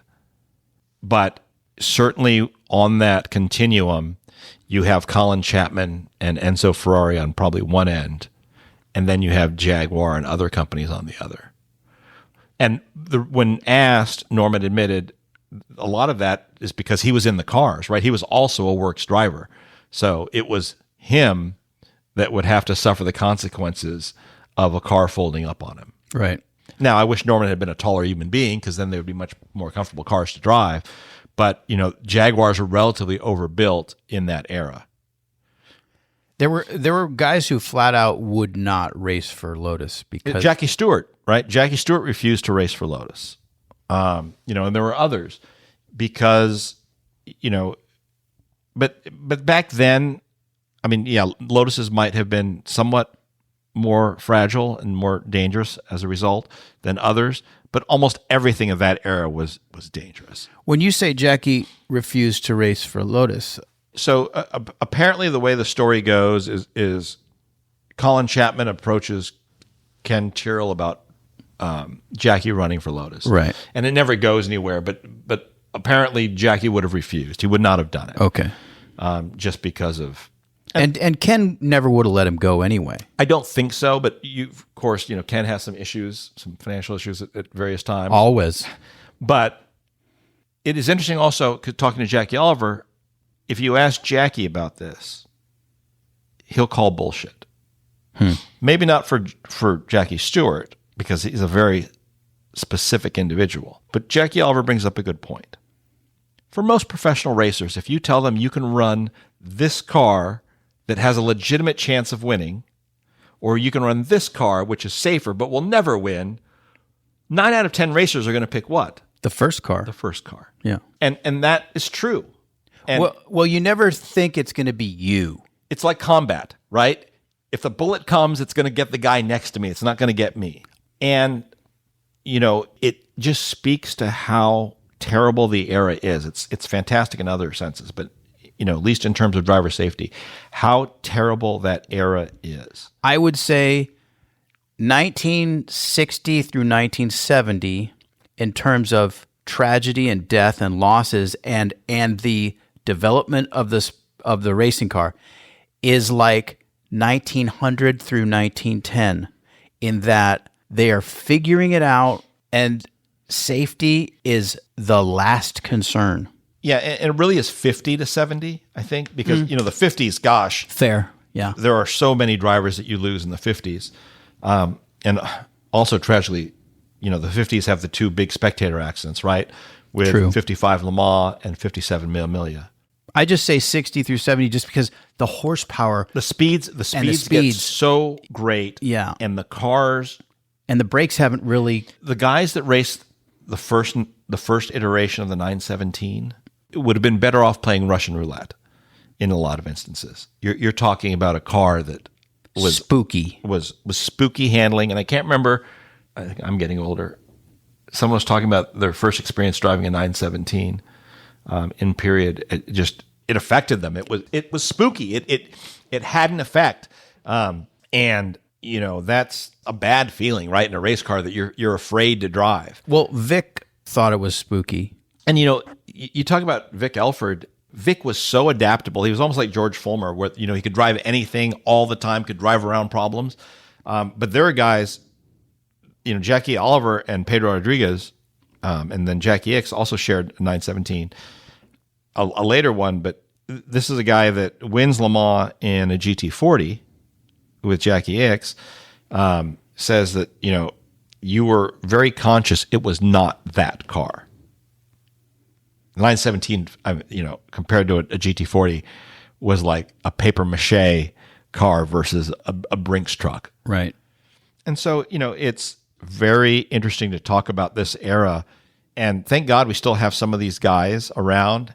And hopefully, most of them have written books to capture this so people can understand what it was like.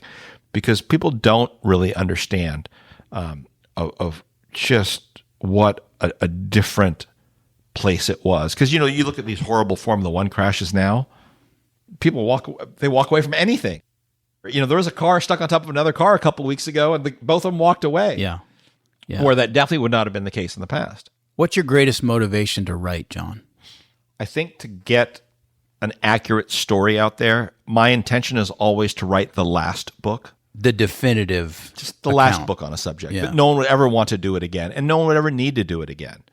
If you've seen some of the more serious books I've done, you'll see there's almost as much text, or in some cases more text in the footnotes than there is in the actual text. I think we almost always use primary sources. We try not to rely on any secondary sources at all. It's incredibly hard sometimes, like with Nash Healy, where there's no other book on the subject, so we're in terra incognito, for that entire process. I think for stories like the Yanks at Le Mans, it's capturing the testimony from the people that were there, recording their thoughts. I always want to be as accurate as possible, whatever the subject is. And some books are more entertaining than others. You have Bruce Meyer, doing Badass, which is a fun book. Badass is about the development of the rear end of a car. Correct. Yeah. And Bruce suggested that entirely on his own, because I did a book called The Face of Change, Which is about the front end. Which is about the front end. And in all these books, I always try to bring in as many collaborators as possible. I think for Badass, we had Andrea Zagato and Franz von Holzhausen, who is the chief designer at Tesla. We had Ralph Scheel. We had Ed Welburn. We had Louis de Fabribecker. We had all these people. And I always like to have as many voices as possible. Matt Stone contributed to Badass. Sure. Lowell Paddock, Leslie Kendall from the Peterson. I love getting different voices involved, depending on what the project is. I like to hear from different people. It's how I do panel discussions. Mm-hmm. I love kind of facilitating discussions. I don't really do a lot of talking about me, and anyone that's listened to this and understands why that's true now. But it is so great to get a group of people together talking about a topic they all have in common. I love race car panels. I love hearing, the he said, she said. I love those types of things. And that's why things like your show are so important. Because once this is recorded, it's there forever. Right. Well, that's part of why I do this as an archive. Yes. Look, and I regret as a little kid, well, I may have gotten beaten up, so I probably don't regret it, walking around with a tape recorder all the time. And I do have some tapes. It's amazing. I did my first interview of Donald Healy, I think, when I was 13 years old. He was here for a Healy Club event, and I got to interview him at somebody's house, and we talked nothing about cars. We just talked about airplanes. But those initial interviews we did have been in every Healy book I've talked about, which is his time as a fighter pilot on the Western Front. You were 13, and you knew what to ask. I liked airplanes. Right. And I knew he was a pilot, so that's what I liked. I liked airplanes at 13 too, but to have the depth of knowledge to know what to ask is pretty amazing. I read a lot. Yeah. And I had always read a lot, and I think the most valuable thing you can own is a library. Yes. So reading is really underrated in our society today. Well, especially in our society today. But I always read, and I at that time, right before that interview happened, my dad had just given me a book called Knights of the Air. And it was such an impactful book for me on 100 different levels. One is it enabled me to talk to Donald Healy, in a semi-educated state. And I think about that book almost every day, because in that book, there are two side-by-side pictures of Oswald Boelke, who was the first great German ace. And there's a picture of Oswald Boelke in March of 1916 and a picture of him in October of 1916. He's a 19-year-old kid in one photograph, and the other one looks like Oswald Boelke's great-grandfather. And what it taught me is that stress kills. This guy literally looks like he's 70 years old. And of course, he's going to die right after that. I mean, in one picture, he clearly looks like a kid in a fake, it looks like he's in a fake uniform because it's too big for him. And his skin is completely unlined. And the other one just looks like he's been crapped out of a monster. And so with Healy, we talked about, Bloody April and, the 2-week life expectancy of a RFC pilot on the Western Front. And he was thrilled that, this little American kid knows about the Royal Flying Corps and knows about the Western Front. And I can find commonality with almost anybody because I read a lot about a lot of different subjects. But those kind of discussions are fantastic. Talking about these drivers. And I really regret not having met Tony Rolt because, God, I love Tony Rolt. Or Leslie Johnson is another guy from that era that I really would have liked to have met and asked about their experiences. Because those guys that fought during the war and have these incredible lives and then went on to race afterwards, you realize why maybe the death didn't matter as much. Yeah. Having been through what they'd experienced. But, part of being a good interviewer and part of being a good moderator or part of being a good MC is to be really diverse. Oh, yeah. And be able to make fun. This has been a lot more serious discussion than it typically is if you've ever heard me talk. But, you try to entertain, you try to be funny. And we've had some panel discussions at places that, resemble stand-up comedy at times. This should be fun. This isn't, unless you're Fred, this isn't brain surgery. Well, John, thanks for what you do. I love your books. People need to, if they don't have them on the shelf already, they need to get some. Rule Britannia, When British Sports Cars Saved a Nation. Healy, The Men and the Machines. The Face of Change, which you mentioned, and Badass, which you mentioned. Yeah, by the way. And many more. By the way, how many books have you written now? 25, 26, right. Something like that. So Healy, The Men and Machines is something I'm really proud of. It is out of print. You can't get it. Right. So if anybody out there has one and doesn't want it anymore, I would love if they would send me a copy. You don't have a copy? So I have one copy that's falling apart because it's like my reference copy. Right. It's like $1,400 on Amazon used, which is like there are a whole bunch of books I've written that I don't have anymore.